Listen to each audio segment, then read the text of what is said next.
പീലിപ്പോസിനെ വിളിച്ചിട്ട് പറയുക, ദേവൻ പിലിപ്പുவை அழைத்து சொல்கிறார். ഒരു ഇൻഫർമേഷൻ കൊടുക്കുക, ஒரு தகவலை கேட்கிறார். ഈ ജനത്തിന് എന്ത് നമ്മൾ ചെയ്യും? இந்த ஜனத்துக்கு நாம் என்ன செய்ய போகிறோம்? ഭക്ഷിപ്പാൻ വല്ലതും ഉണ്ടോ? சாப்பிட புசிக்க ஏதாவது இருக்கா? അത് ഇൻഫർമേഷൻ, அது தகவல். പീലിപ്പോസിനോട് യേശു ഈ വാക്ക് പറയുമ്പോൾ തന്നെ பிலிப்பிடத்தில் இயேசு இந்த வார்த்தையை சொல்லும் பொழுது എന്താ സംഭവിക്കാൻ പോകുന്നതെന്ന് യേശുവിന് അറിയാം. என்ன நடக்க போகிறது என்பது ஏற்கனவே இயேசு அறிந்திருக்கிறார். അന്ത്രയോസ്, അന്ത്രേயா പീലിപ്പോസിനോട് വന്ന് പറയുക, பிலிப்பிடத்தில் வந்து சொல்கிறார், 5 അപ്പവും 2 മീനും ഉണ്ട്. 5 அப்பமும் 2 மீன் இருக்கு. ഇൻഫർമേഷൻ, இதுதான் தகவல். പീലിപ്പോസ് യേശുവിന്റെ അടുക്കൽ വന്ന് പറയുക, பிலிப்பு இயேசுவிடத்தில் வந்து சொல்கிறார், 5 അപ്പവും 2 മീനും ഉണ്ട്. 5 அப்பமும் 2 மீன் தான் இருக்கு. ഇൻഫർമേഷൻ, இது தகவல். ഇതിനകത്തുള്ള റെവലേഷൻ എന്താണ്? இதற்குள்ள இருக்கிற வெளிப்பாடு என்ன? 5 അപ്പവും 2 മീനും കയ്യിൽ വാങ്ങിയിട്ട് 5 அப்பமும் 2 மீனையும் தம் கையிலே வாங்கி ജനത്തെ പന്തിയിൽ ഇരിക്കാൻ പറഞ്ഞതാണ് റെവലേഷൻ. ജനത്തെ പന്തിയിൽ അമര சொன்னதுதான் வெளிப்பாடு. കരങ്ങളെ അടിച്ചു ദൈവത്തിന് സ്തോത്രം പറഞ്ഞു, கைகளை தட்டி தேவனை துதிப்போம். നിന്റെ കയ്യിൽ ഒന്നും ഇല്ലാതിരിക്കെ, உங்க கையில ஒன்றுமே இல்லாதிருக்கும்போது ഉള്ളത് കാണുന്നു എങ്കിൽ, ஓமே உள்ளதை பார்க்கிறீர்கள் என்றால் അതിന്റെ പേര് റെവലേഷൻ, அதற்கு பேருதான் வெளிப்பாடு. Yes, hallelujah, praise the Lord.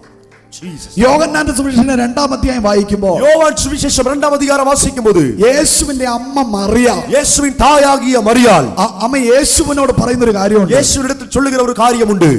വീഞ്ഞ് തീർന്നു, திராட்சரசம் முடிந்து விட்டது. ഇൻഫർമേഷൻ, அதுதான் தகவல். അടുത്തിരിക്കുന്നവരെ കൈ കൊടുത്തിട്ട് பக்கத்துல உள்ளவங்க கையை பிடிச்சு சொல்லுங்க, തീർന്നു, முடிந்தது, ഇല്ല, இல்ல. ഇതൊക്കെ പറയുന്നത് ഇൻഫർമേഷൻ. இதெல்லாம் சொல்றது எல்லாமே தகவல் தான். ஆமென்.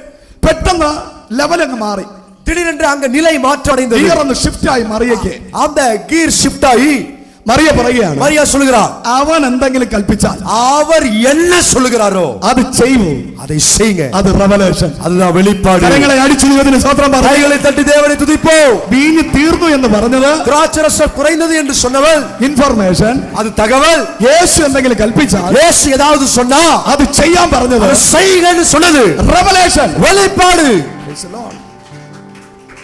ഇനി അവസാനമായിട്ട് ഒരു പോയിന്റ് പറഞ്ഞിട്ട് പ്രാർത്ഥിക്കാൻ പോകും. கடைசியா ஒரு குறிப்பை மட்டும் சொல்லி ஜெபிக்க போகிறேன்.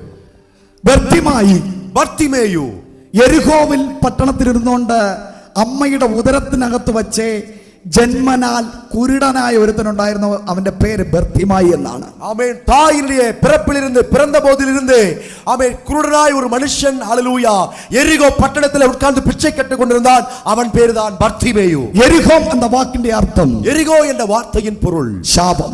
சாபம். ശാപത്തിലിരുന്നവൻ, சாபத்தில் இருந்தவன் അന്ധകാരത്തിലിരുന്നു. அந்தகாரத்தில் இருந்தான். Praise god. ஆமென். അവനെ അടുത്ത ജനം ആ വഴി യേശു വരുന്നത് അറിഞ്ഞിട്ട്, அந்த வழியாகத்தான் இயேசு வருகிறார் என்று அறிந்த ஜனம், ഒരു ഇൻഫർമേഷൻ കിട്ടി, ஒரு தகவல் கிடைத்தது. അവിടുത്തെ ജനത്തിന്, அங்கு உள்ள ஜனத்திற்கு, യെരിഹോ നിവാസികൾക്ക്, எரிகோவில் வாழ்ந்த அந்த குடிகளுக்கு യേശു വരുന്നു എന്നൊരു ഇൻഫർമേഷൻ കിട്ടി. இயேசு வருகிறார் என்ற ஒரு தகவல் கிடைத்தது. ആ ഇൻഫർമേഷൻ அந்த தகவல் ബർത്തിമായിയുടെ ചെവിയിലെത്തിക്കുക. அது பர்த்திமேயு குருடனுடைய காதுல சொல்லுகிறார்கள். അവരിങ്ങനെയാ പറഞ്ഞത്, அவன் இப்படி சொல்லுகிறான், ഹേ ബർത്തിമായേ, ஹே பர்த்திமேயுவே, നസ്രത്തിൽ നിന്ന്, നാസറേത്തിലിருந்து നസ്രേനായ യേശു വരുന്നു. நசரேயனாகிய இயேசு வருகிறார். അവൻ ഒരുപാട് പേരുടെ ചെവിയെ തുറന്നു, அவன் அநேகருடைய காது அவர் திறந்திருக்கிறார். കുരുടന്റെ കാഴ്ച കൊടുത്തു, குருடருக்கு பார்வை தந்திருக்கிறார். മുടന്തനെ നടത്തി, முடமனை நடக்க பண்ணினார். മരിച്ചവരെ ഉയർപ്പിച്ചു. மரித்தோரை உயிரோடு எழுப்பினார். നീ നസ്രനായ യേശുവേ நீ நசரேயனாகிய இயேசுவே എന്ന് ഉറച്ചു വിളിക്കുക, என்று உரத்த சத்தமாய் கூப்பிடு, നീയും വിടുതൽ പ്രാപിക്കും. நீ விடுதலை பெற்றுக் கொள்வாய். ഇൻഫർമേഷൻ, அதுதான் தகவல். ഹല്ലേലൂയ. ஹalleluya. അപ്പോ ബർത്തിമായി ഇൻഫർമേഷനിലായിരിക്കുന്നത്. அப்ப பர்த்திமேயு இருப்பது தகவல்லதான். യേശു ബർത്തിമായിയുടെ ഫ്രണ്ടിൽ വന്നപ്പോ, இயேசு பர்த்திமேயுக்கு முன்பதாக வந்தபோது നസ്രേനായ യേശുവെ എന്നല്ല വിളിച്ചത്, நசரேயனாகிய இயேசுவே என்று கூப்பிடவில்லை. ലൂക്കോസ് നിങ്ങൾ 18:36 മുതൽ 38 വരെ വായിച്ചാൽ മതി. லூக்கா 18:36 இருந்து நீங்க வாசித்தா உங்களுக்கு தெரியும். 35 മുതൽ വായിക്കുമ്പോൾ നിങ്ങൾക്ക് മനസ്സിലാവും. 35 இருந்து வாசித்தால் உங்களுக்கு புரியும். യേശു ബർത്തിമായുടെ അടുക്കലെത്തിയപ്പോ, இயேசு பர்த்திமேயு அருகே வந்தபோது, ആ കുരുടന്റെ അടുക്കലെത്തിയപ്പോ, குருடனுக்கு பக்கத்துல வந்தபோது അവൻ ഉറക്കെ വിളിച്ചു പറഞ്ഞു, அவன் உரத்த சத்தமாய் கூப்பிட்டு சொன்னான், യേശുവേ, இயேசுவே, ദാവീദ് കുമാരാ, தாவீதின் குமாரனே. കരങ്ങളെ അടിച്ചു പറ, கை தட்டி சொல்லுங்க.